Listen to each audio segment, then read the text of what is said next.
Alors ma rencontre avec Claude François, je pense, la rencontre, pas beaucoup de gens ont dû connaître cette rencontre-là, je pense.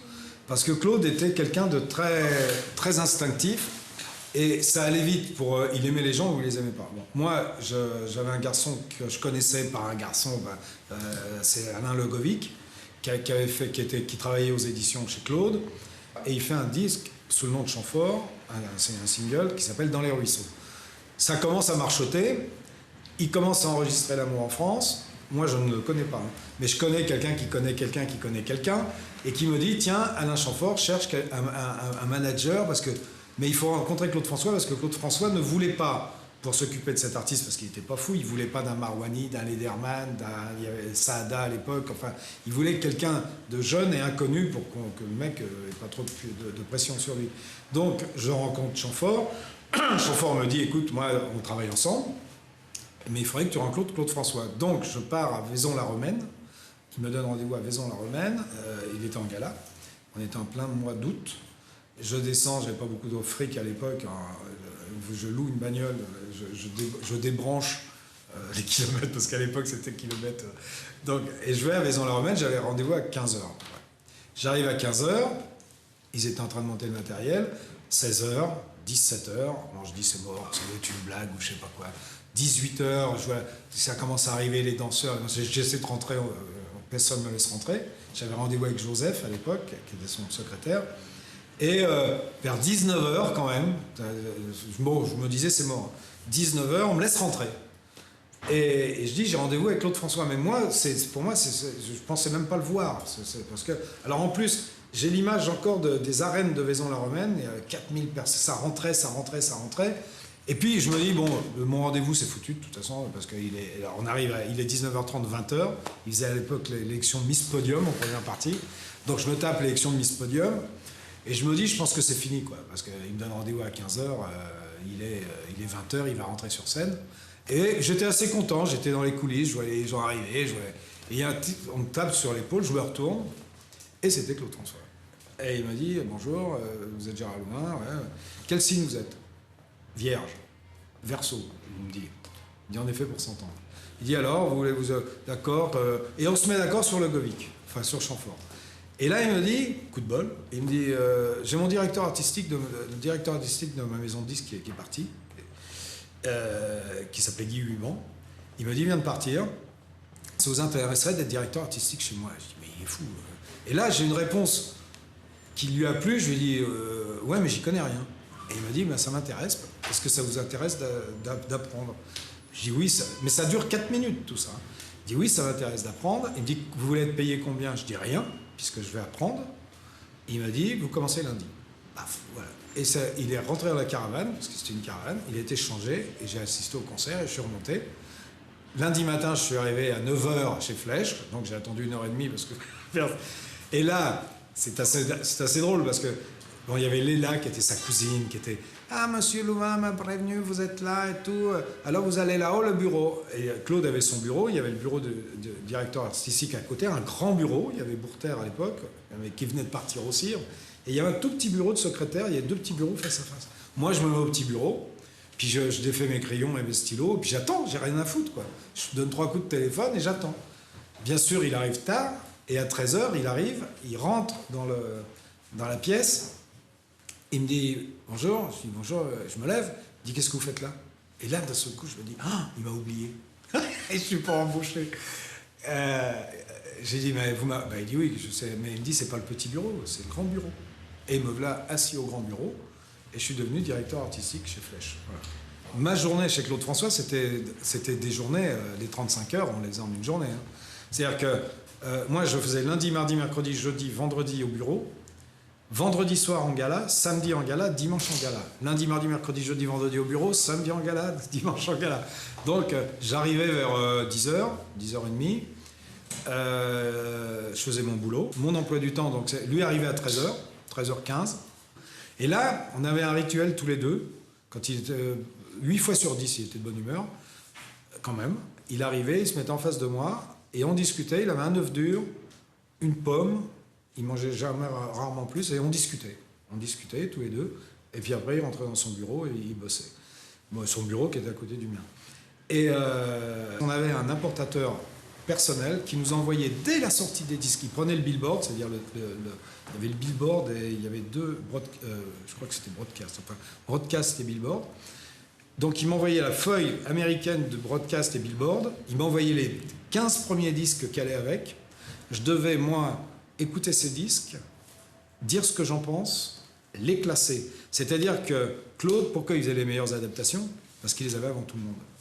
Et je devais mettre dans une pochette le disque, la partition, et le disque, la partition. Et j'avais tous les disques classés par ordre alphabétique, par classement et tout. Et c'est là où je lui plaisais assez, parce que j'étais du signe de la Vierge, très, quand même, bien rangé, j'allais dire. Et son petit plaisir dans les premiers temps, c'est de dire Billboard, what the feel new tout de suite, oui, Claude. J'arrivais dans son bureau avec le disque, la partition et la pochette. Sur la pochette, il y avait l'éditeur, etc. Donc, à partir de là, moi, je sortais les meilleurs titres. Et quand on faisait des maquettes, j'amenais les titres en maquette. Et là, on refaisait la chanson et il la chantait en français. Non, quand on dit que ces méthodes étaient excessives, je dis tout ça, c'est une légende. Parce que pourquoi c'est une légende? Il ne faut pas oublier qu'il était chef d'entreprise à 30 ans. Et je connais très peu de chefs d'entreprise à 30 ans qui ont une maison sur le dos, une maison de disques. Bon, après, il a eu Podium sur le dos. Après, il a eu les mannequins sur le dos. Il a eu le journal Absolu sur le dos. Il avait 30 ans. Hein. Il faisait des galas toute la semaine. Il avait dans sa tête son problème de est-ce que je vais durer, est-ce que j'ai un tube, est-ce que j'ai pas un tube. Vous savez, quand on a tout ça sur le dos, c'est un peu normal qu'on soit nerveux. Enfin, moi, je pense. Hein, moi, j'ai moins que ça sur le dos et ça m'arrive d'être nerveux. Donc, il n'aimait pas les imbéciles, il n'aimait pas les incompétents. Alors, il avait une méthode d'enfant, j'allais dire, parce que j'ai un fils, moi, qui m'a fait longtemps le coup quand on est ado. On pousse le bouchon un petit peu et il sentait jusqu'où il pouvait aller. Moi, un jour, il m'a mal parlé. Je suis parti. Ça faisait 15 jours que j'étais employé. Il m'a gueulé dessus. Et je lui ai dit, moi, on ne me parle pas comme ça. Et je suis parti. Il m'a rattrapé. Il m'a dit, on dirait mon fils, etc., etc. Et il ne m'a plus jamais parlé comme ça. Donc, celui qui ne savait pas se faire respecter, par exemple, son garde du corps qui pesait 150 kilos, Jean-Marie, il le traitait comme une merde. Il l'aimait bien, mais il le traitait comme une merde. À partir du moment où la personne se laisse traiter comme une merde, il le traite comme une merde. Et moi, si j'ai un souvenir sur Claude, Claude était un mec complètement normal. Hein. Moi, je dis qu'il était complètement normal. Mais il était en représentation. C'est-à-dire que face à face, seul à seul, c'était un mec normal. Dès qu'il y avait une tierce personne, ça devenait Claude François. Et j'ai assisté à plein de... Je me rappelle d'un dîner à l'aventure, après une séance, parce qu'on faisait des séances, j'oublie dans tout mon emploi du temps, les séances d'enregistrement de nuit. Hein. Donc, au poste parisien, où on enregistrait jusqu'à 2h, 2h30 du matin. Là, on allait manger à l'aventure après. Et je me souviens d'un dîner, mais je m'en souviens comme si c'était hier matin. Où vraiment, il était très... il se confiait à moi un peu comme un psy, mais super gentil. D'un seul coup, quelqu'un est arrivé, il était exécrable. Donc, représentation, il avait cette image, il fallait qu'il fasse l'exécrable. Et quand on parle de ces notes de service, les notes de service, ça étaient, j'en ai gardé, hein, je les ai là encore, où il parlait vraiment très mal, mais il le regrettait tout de suite. Mais pourquoi il le faisait? S'il était tout seul, il disait Gérard, pense à me ressortir le dossier 4. Bon. S'il était avec quelqu'un, il disait pauvre con, t'es vraiment un minable, tu m'as pas sorti le dossier 4. Donc, alors vous arrivez à 10h30 du matin, au lieu de dire sors-moi le dossier 4, vous avez pauvre con, tu m'as pas sorti le dossier 4. Et j'ai vite compris la méthode. Et je lui répondais, moi, qu'aux notes de service où il ne m'insultait pas. Les rapports Claude François, Alain Chamfort, c'était formidable parce que Claude était très fier de sa maison de disques Flèche. Il était très fier d'Alain. Il disait à tout le monde, j'ai une vedette qui est formidable, qui monte. Et il était super jaloux. Donc c'est comme un père et un fils, quoi. Je veux dire que le père, jaloux du fils qui commence à réussir, qui a une voiture plus belle que lui ou qui a la même voiture, etc. Alors tant que Claude était là et Alain là, c'était génial. Et on avait donc les fans avec Nicole, la chef des fans, sur le trottoir. Et Nicole lui disait, elles étaient 10 fans à peu près, attitrés, hein. Et les 10, elle disait, Myriam, enfin je les vois encore, tu sais Claude, il y a 2 fans d'Alain Chamfort. Alors deux, ça allait. Mais un jour, il y en avait presque autant que lui. Alors là, elles se battaient, elles n'avaient pas le droit d'être là, comme les putes sur le trottoir. Elle leur disait, tu vas plus loin. Parce que lui, quand il arrivait il descendait de sa voiture, Claude, il tapait dans les mains en rentrant dans la voiture à ses fans.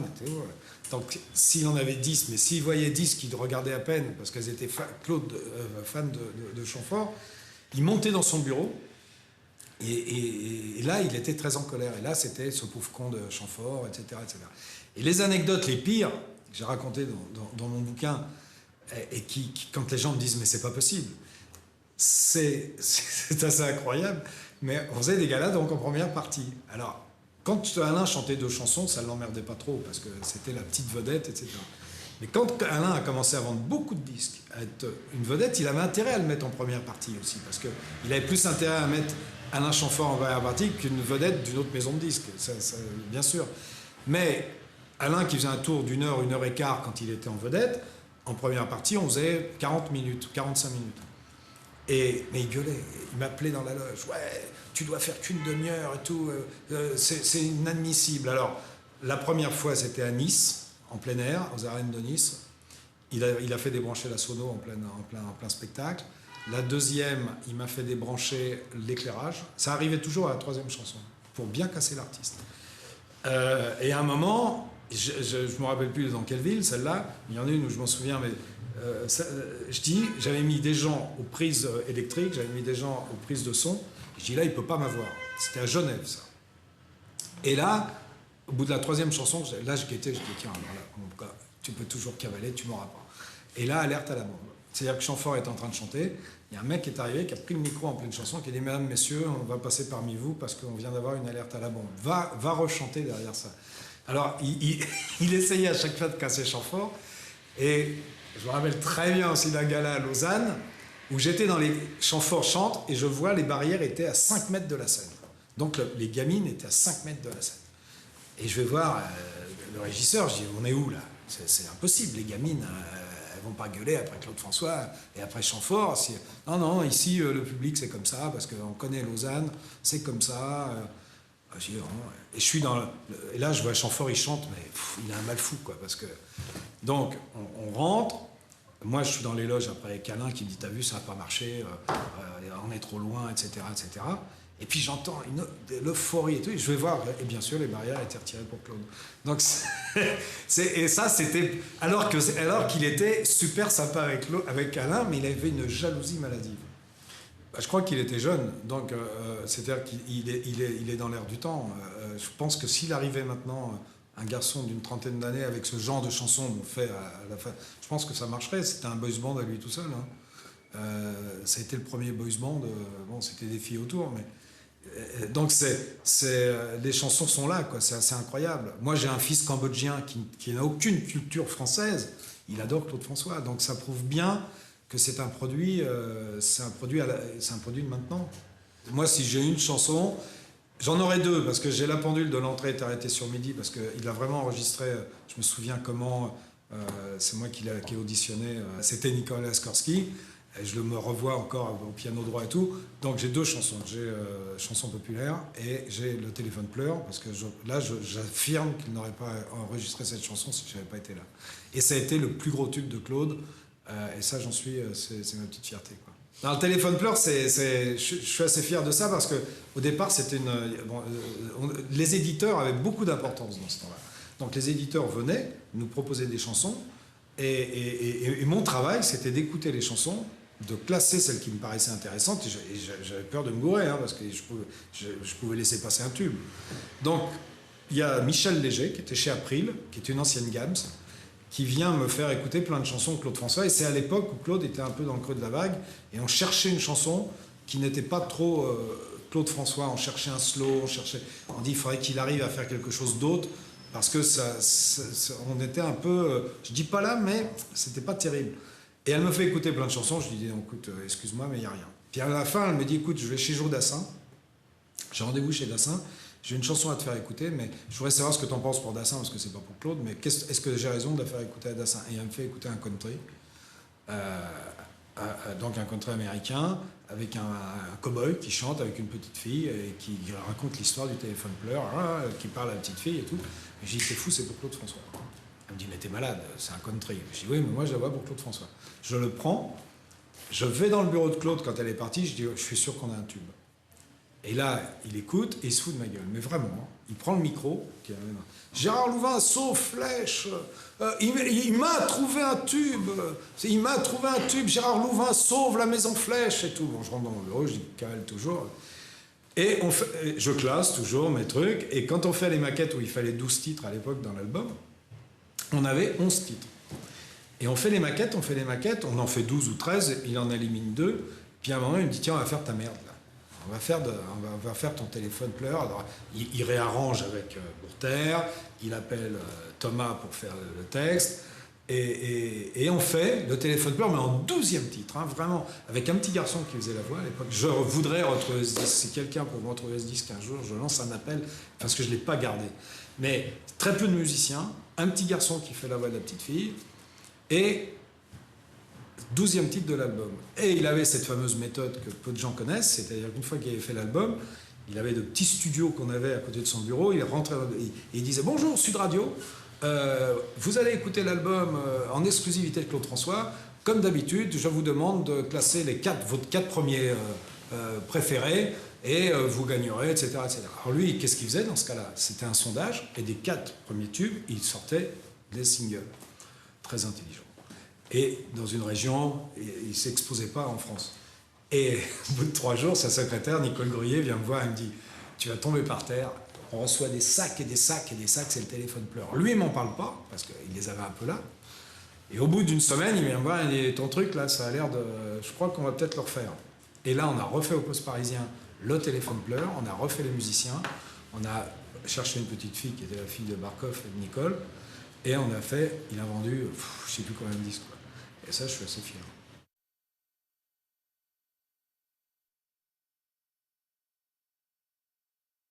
Claude François a regardé le texte et il a commencé à me mimer comment il voulait faire la chanson. Alors évidemment, dans le texte, il y avait des choses qui n'allaient pas, mais il m'a mimé comment il allait faire à la télévision la chorégraphie. Alors il m'a fait tout son... Alors moi, je regardais ça dans son bureau là-bas, boulevard Excellence. Donc je suis revenu, nous avons fait les rectifications. On a envoyé notre texte par la poste, je crois par la poste, où on est venu le chercher.